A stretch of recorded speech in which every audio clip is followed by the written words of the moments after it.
오늘 주신 말씀을 가지고 영적 분별력이 있어야 되는 꼭 필요한 이유라는 제목을 가지고 하나님 말씀을 증거하겠습니다.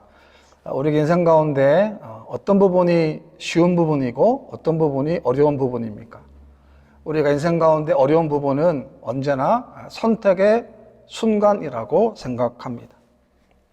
함부로 결정하지 않고 정말 심사숙고하고 정말 조심해서 결정을 하고 선택을 했는데 그 결과가 당초 예상과는 전혀 다르게 나타날 수도 있기 때문에 좀 선택이 어려운 것 같습니다. 그래서 우리가 선택하게 되면 선택과 집중이라는 말이 있지 않습니까? 선택했으면 그것에만 올인해야 하는 것입니다. 그런데 악한 사단은 우리가 선택을 하더라도 그것에 집중하지 못하고 흔들리게 혼란스럽게 만드는 것이 바로 악한 사단의 교묘한 음모라고 하는 것입니다. 그렇기 때문에 지혜로운 삶은 이 두 가지를 정확하게 분별할 줄 알아야 하는 것입니다. 계속 진화하는 보이스피싱을 보게 되면 얼마나 갈수록 더 지능적이게 되고 갈수록 사람들이 더 속기 쉽게 변화되고 있다는 거죠. 세상에서도 마찬가지입니다. 분별력이 반드시 필요한 것입니다. 오랫동안 회파되어 있던 예루살렘 성벽은 이제 하나님의 은혜 가운데 계속 진행되고 있다는 거죠. 52일 만에 완공이 됐는데요. 그 과정을 보게 되면 느헤미야가 순탄한 것만은 아닙니다. 어려움도 많이 겪었습니다. 음모도 많이 겪습니다. 이것을 보게 되면 우리가 예수를 믿는 믿음을 가졌다 할지라도 우리가 예수를 믿어도 여전히 이와 같은 어려움들, 혼란, 음모들이 있다는 것을 말씀해 주는 것입니다. 문제는 결코 만만하지 않습니다. 어렵습니다. 여러분, 눈에 보이는 문제도 있지만 눈에 보이지 않는 문제도 있다는 사실입니다. 그럼에도 불구하고 이 느헤미야는 귀한 영적 분별력을 통해서 예루살렘 성벽을 완성하게 되는 것입니다. 저는 본문에서 두 가지로 교훈을 나누고자 합니다. 그 첫 번째는 악인들이 갈수록 교묘하게 하나님 일을 방해하기 때문에 영적 분별력이 필요한 것입니다. 이제 성벽 제거는 거의 완성이 되었고 성문 만드는 일만 남았습니다. 이제 거의 마무리 단계인데요. 여기에서도 악인들이 또 방해합니다. 2절 말씀 보게 되면 산발락과 게셈이 내게 사람을 보내어 이르기를 오라 우리가 오노 평지 한 촌에서 서로 만나자 하니 실상은 나를 해하고자 함이었더라 라고 했습니다. 그러니까 무슨 말입니까? 이제 성벽이 거의 마무리되어가는 그 순간에 산발락과 게셈이 느헤미야에게 평화회담을 하자는 거예요. 그러니까 오노 한 평지에서 만나가지고 함께 문제를 의논하자는 겁니다. 이 오노 평지라고 하는 것은 예루살렘과 가까운 곳에 위치하고 있는데 그곳에는 귀한 백성들이 살고 있지만 여전히 산발랏의 영향력이 미치는 지역이었습니다. 이 제안을 받았지만 그러나 느헤미야는 이 제안이 자신을 죽이기 위한 위장인 것을 그가 단번에 알아냈다라고 하는 것입니다. 만약 느헤미야가 회담을 참석하기 위해서 갔다고 한다면 성벽 재건일은 중단에 멈추게 될 것입니다. 그래서 느헤미야는 이 사실을 알고 그들의 제안을, 그들의 요구를 거절했던 것입니다.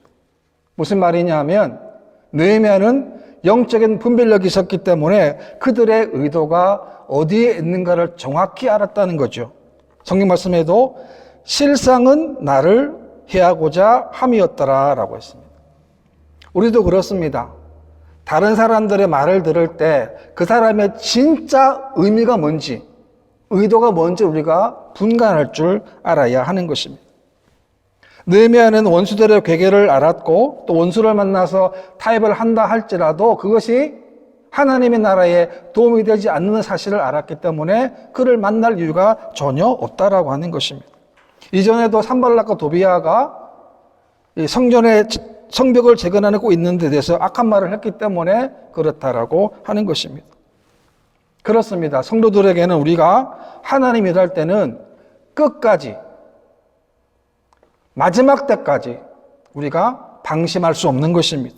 왜냐하면 자칫 방심하게 되면 잘했던 그 일이 실패로 끝날 수도 있기 때문에 그렇습니다. 성경 말씀에도 보게 되면 그런즉 선줄로 생각하는 자는 넘어질까 조심하라라는 거죠. 예외가 없습니다. 또 3절 말씀 보게 되면 내가 곧 그들에게 사자들을 보내어 이르기를 내가 이제 큰 역사를 하니 내려가지 못하겠노라 어찌하여 역사를 중지하게 하고 너희에게로 내려가겠느냐 하매라고 했습니다. 느헤미야는 그들의 악한 음모를 분명히 알았기 때문에 안 만나겠다는 거죠. 만날 필요가 없는 것입니다. 지금 나에게는 이 어마어마한 귀한 일이 남아있는데 왜 너를 만나겠느냐. 이 일을 중단하고 못 내려가겠다는 것이죠. 이와 같이 우리가 하나님 일을 하다 보면 여러 가지 위기들이 있습니다. 내적으로 위기들이 있을 수 있고 또 외적으로 위기들이 있을 수 있는데 그럴 때 중요한 것은 가장 중요한 본질을 잡아야 하는 것입니다. 우리가 본질을 잡으려고 한다면 우리의 관리가 필요합니다. 성도들이 마땅히 있어야 할 곳에 가야 합니다. 그리고 성도들이 마땅히 가면 안 되는 곳에는 결코 가서는 안 된다라고 하는 것입니다. 그 자리를 피하는 것이 뭡니까? 바로 영적인 지혜라고 하는 것입니다. 4절 말씀에도 보게 되면 그들이 4번이나 이같이 내게 사람을 보내되 나는 꼭같이 대답하였더니 라고 했습니다. 한 번도 아니고 두 번도 아닙니다. 무려 4번씩이나 똑같은 일로 느헤미야를 유혹하고 미혹한 것이죠. 저 여러분도 마찬가지입니다. 우리가 하나님 일할 때도 마찬가지 아니겠습니까?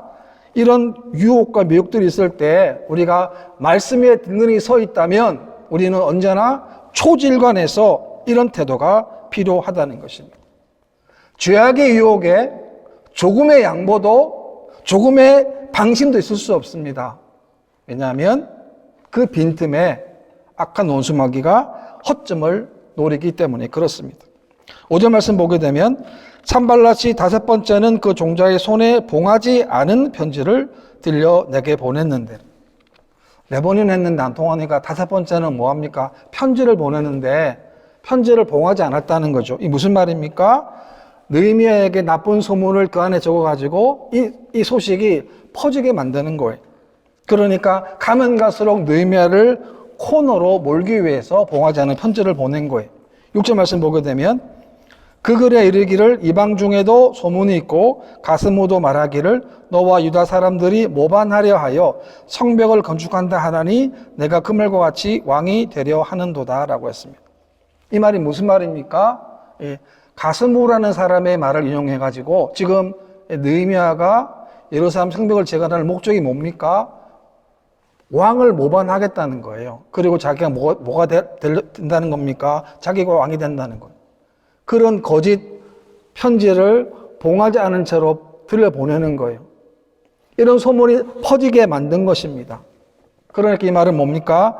느헤미야를 반역의 주동자로 몰아가기 위한 참으로 비열한 수법이었습니다. 봉하지 않았기 때문에 전달한 과정마다 다른 사람들이 그것을 보고 느헤미야를 다시 볼 수 있도록 한 거예요. 그러니 악한 사람들, 악한 괴계는요, 가면 갈수록 더 악해지는 거예요. 더 무섭습니다.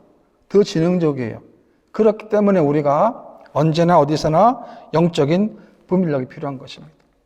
그런 위협이 왔지만 느헤미야는 성벽 재건의 그 일을 또 성문 설치의 그 일을 계속 감당했다는 겁니다. 8절입니다.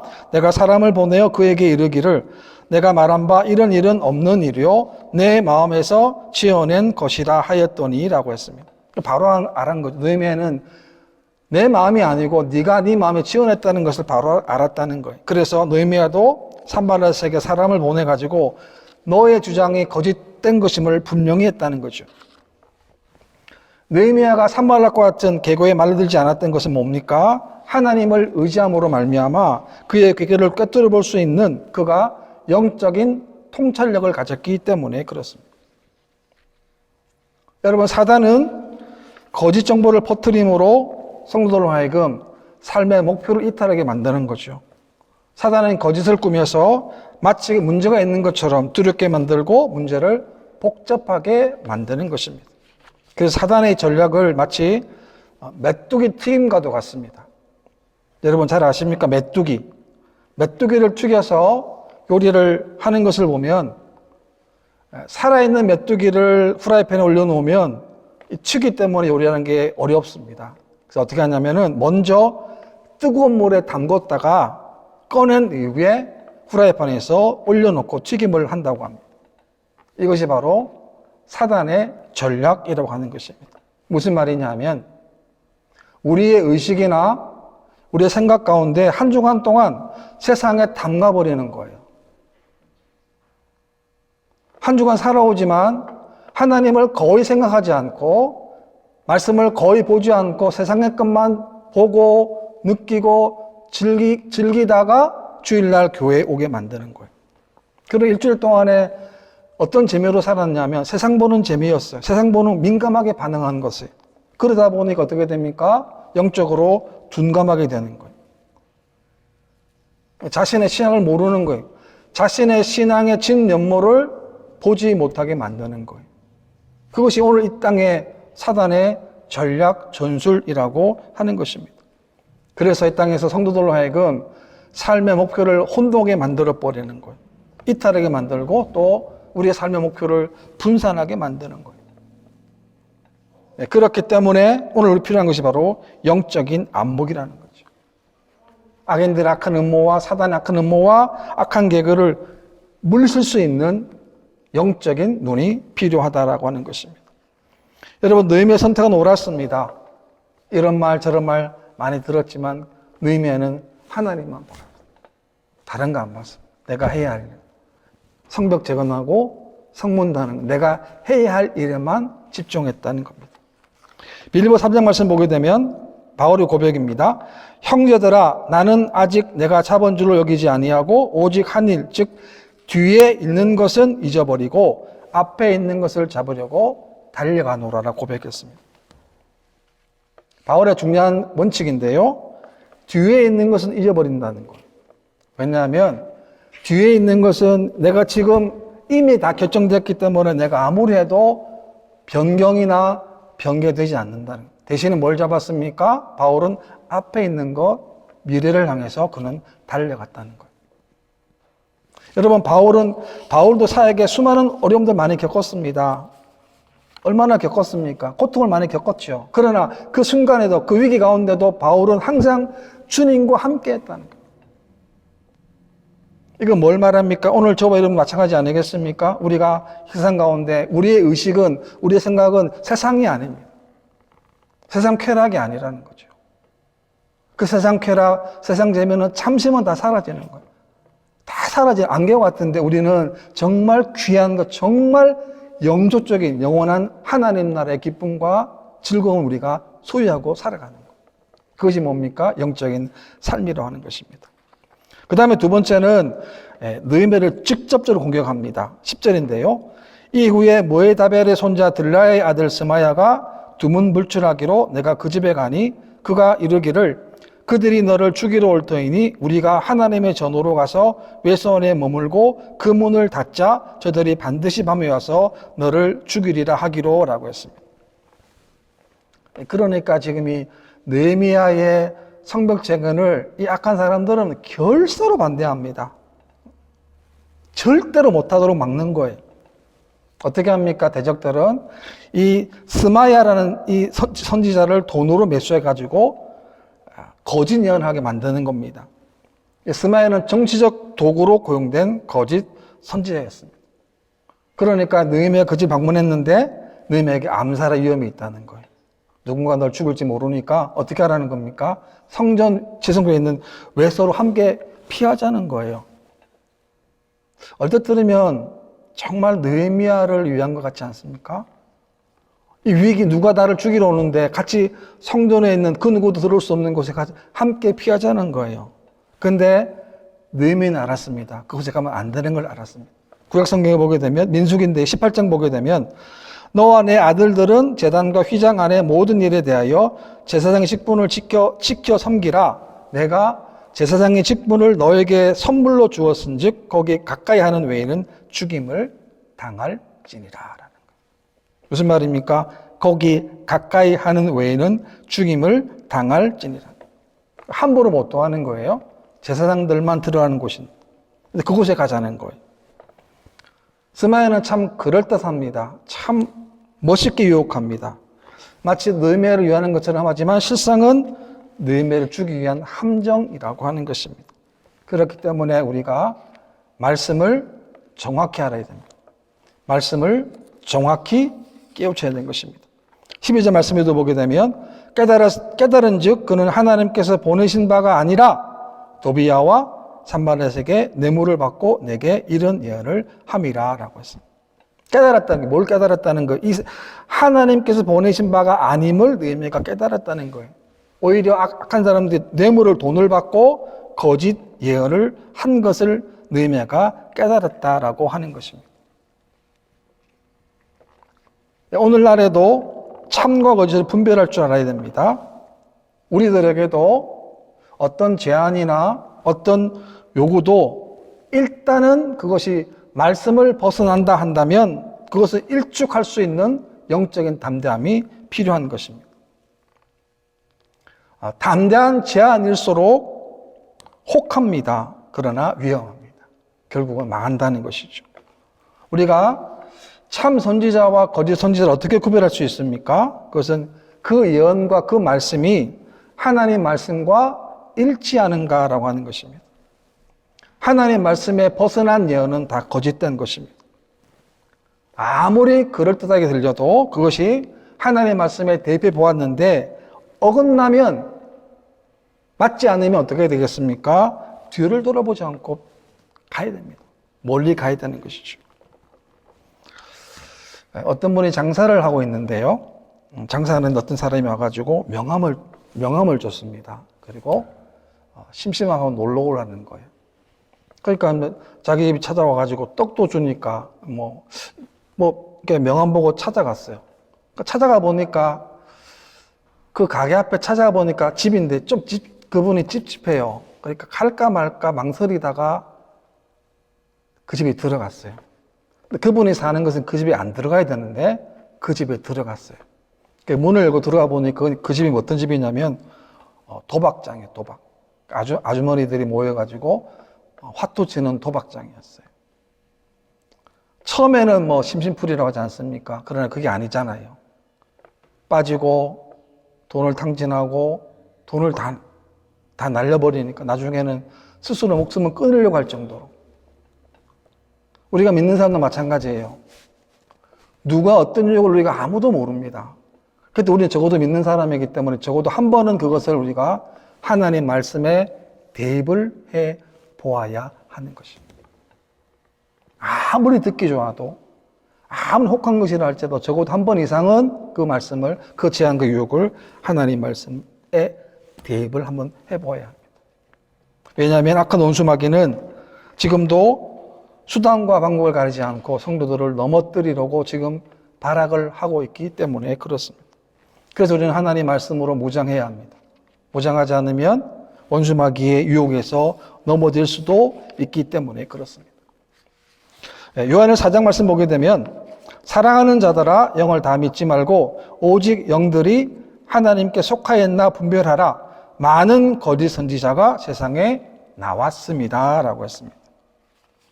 지금도 그렇습니다. 분명히 말씀합니다. 분별하라는 거예요. 분별하라는 겁니다. 뭘 분별하는 겁니까? 하나님께 속하였나 분별하라라고 하는 것입니다. 왜냐하면 악한 영은 지금도 하나님의 일 무너뜨리게 만들고자 지금도 발악을 하고 있기 때문에 그렇습니다. 지금 느헤미야의 성벽 재건을 방해하는 사람들의 모습이 바로 이렇다는 것이죠. 많은 교회 성도들이 성령으로 충만하지 못하기 때문에 마귀의 유혹을 물리치지 못하는 것입니다. 성경에서 분명히 말합니다. 말씀합니다. 하나님의 전신갑주를 입으라는 거예요. 그런데 하나님의 전신갑주를 입지 못하니까 구멍이 다 뚫렸어요. 갑옷은 입었는데 다 뚫렸습니다. 그러니까 뚫린 갑옷을 입고 세상 나가니까 어떻게 됩니까? 세상의 화살에 그냥 당하고 넘어지고 만다는 전사하는 거죠. 영적으로 마찬가지라는 것입니다. 그럼 우리가 마지막 때 우리가 하나님의 통찰력과 영적 분별을 가지려고 한다면 우리가 영적으로 매일마다 깨어 있어야 한다는 것입니다. 느헤미야를 보게 되면 느헤미야는 어떤 사람이었습니까? 그는 기도의 사람이었어요. 본질을 아는 사람이었습니다. 방해가 있어도, 위협이 있어도, 거짓이 있어도 그것을 볼 수 있는 영적인 분별력과 영적인 통찰력을 그가 가졌다라고 하는 것입니다. 우리가 하나님 주신 사명의 목표를 눈을 뗄 수 없습니다. 우리는 그것을 향해서 직진 계속하는 겁니다. 그러기 위해서는 느헤미야처럼 우리가 항상 하나님께 열린 마음이 돼야 돼요. 여러분 속단하지 마십시오. 왜? 내 길은 내가 개척하는 게 아닙니다. 우리의 길은 하나님이 인도해 주시는 그 길을 우리가 따라가야 하기 때문에 그렇습니다. 그래서 구약 성경의 광야를 보게 되면 하나님 그들에게 뭘 보여주셨습니까? 불기둥과 구름기둥을 보여주셨다는 거죠. 그러니까 다 보라는 거예요. 움직이면 가야 됩니다. 내가 가기 싫어도 내가 여기 좀 더 쉬고 싶은데도 만약 구름이 움직이면 어떻게 됩니까? 짐을 다 싸야 돼요. 다 싸게 만들고 떠나는 거예요. 그리고 또 구름이 기둥이 머물게 되면 어떻게 됩니까? 가고 싶어도 이제는 머물러야 돼요. 왜? 하나님 그 훈련을 그대로 시키신 거예요. 우리가 어떤 어려움을 당해도 세상 가운데 절대로 흔들림이 없어야 됩니다. 어떻게 해요? 말씀에 서야 합니다. 물론 우리들에게도 유혹이 있을 것입니다. 함정이 있습니다. 그러나 우리가 어떤 함정, 어떤 유혹이 있다 할지라도 영적으로 우리는 담대함을 가져야 하는 것입니다. 그렇게 하려면 우리들에게도 영적인 분별력이 필요하고 영적인 분별력을 우리가 키워야 하는 것입니다. 아무리 좋은 칼이라 하더라도 그 칼을 사용하게 되면 때가 되면 칼이 무뎌지는 것과 똑같다는 것입니다. 6개월 우리 하나님의 은혜로 우리가 지금 보내고 있는데요. 우리가 여러분 어떻습니까? 어떤 마음인가 지금? 어떤 마음으로 하나님 섬기고 있습니까? 혹시라도 우리가 마음속에 식어져 있다면 다시 한번 여러분 하나님께 첫사랑 회복해달라고 기도하시기를 바랍니다. 19세기의 미국의 전도자인 찰스 피니를 보게 되면 찰스 피니가 성령님과 함께 놀라운 역사를 이루었던 정말 귀한 하나님의 사람이었습니다. 그런데 찰스 피니가 항상 그랬던 건 아니었어요. 항상 능력이 있거나 항상 성령 충만했던 건 아니었어요. 네, 그렇게 만약 그가 마음적으로 그런 느낌이 온다면 이 찰스 피니가 한적한 곳으로 가서 몇 시간 동안 하나님 기도하고 다른 건 아닙니다. 자신의 삶을 반성해 보았다는 거예요. 왜? 그 모든 문제는 자기 안에 있기 때문에. 혹시 내가 잘못하고 있는 건 아닌지, 내가 말씀을 잘못 가르친 건 아닌 건지, 혹시 나 욕심은 있는 건 아닌지, 나 안에 혹시 다른 탐심이 있는 건 아닌지를 보았습니다. 그리고 하나님께 그가 하나님께 성령의 능력을 다시 뜨겁게 구했습니다. 그래서 그는 그렇게 귀하게 하나님께 쓰임받는 위대한 발자취를 남긴 하나님의 사람이 될 수 있었던 것입니다. 우리도 마찬가지입니다. 우리 예수 믿는 것은 쉬운 것 절대 아닙니다. 혼란하기도 하고 분주하기도 하고 어렵기도 합니다. 장애도 많습니다. 장애물들도 많습니다. 그러나 그 모든 것을 우리가 함께 딛고 일어서야 하는 것입니다. 이게 믿음의 묘미라는 거죠. 하나님의 사람의 묘미라는 것입니다. 왜? 하나님이 함께 하시기 때문에 그렇습니다. 이런 믿음으로 승리하는 저와 여러분 되시기를 주님의 이름으로 축원합니다.